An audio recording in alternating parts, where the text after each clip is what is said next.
Well, we've got a reminder this week that not all green tractors were made by Deere. That's exactly right, John.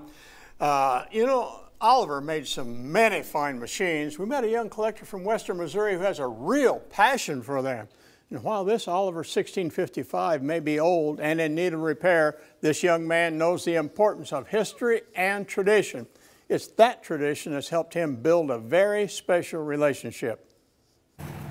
I guess you could say I've been ruined. I got Oliver in my blood. No, Olivers aren't made anymore, but that's what I like. That's what I'm partial to. It's kind of became a hobby in the past few years. We've always had the tractors, and it's always Oliver's kind of been in the blood, but in these past few years, since I've got older and had an understanding, got involved, me and my grandfather, it's kind of became our hobby. No, we haven't completely restored any, but we enjoy maintaining them and whatnot and taking them to shows and parades.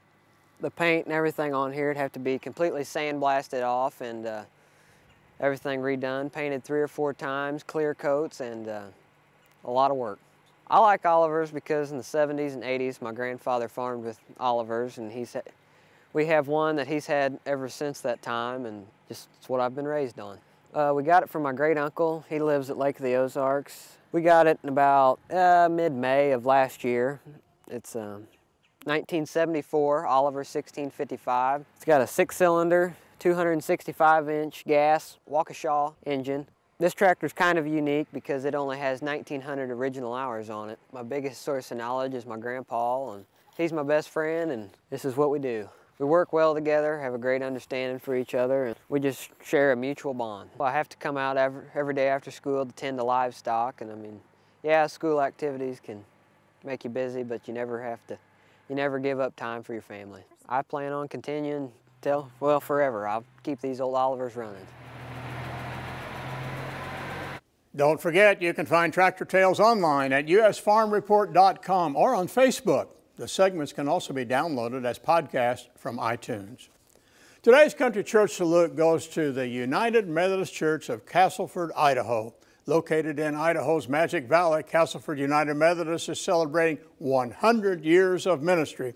The church started in September 1912. Back then, services were held on the 2nd floor of the local mercantile store. Now, it was obvious a church building was needed. In the late 1920s, the congregation built what they call a basement church. As the church grew, they decided to build a new sanctuary in 1960. Our thanks to Dean Cohentop, who shared the church history. Now, he's been a member for 53 years. And as always, we want to learn about your home church as well. Salutes can be sent to the address on the screen. Stay with us. The mailbag is next. Country Church Salute is brought to you by Farmers Feeding the World. Agriculture leading the way and feeding a hungry planet. Learn more. Give generously. Dream huge with us.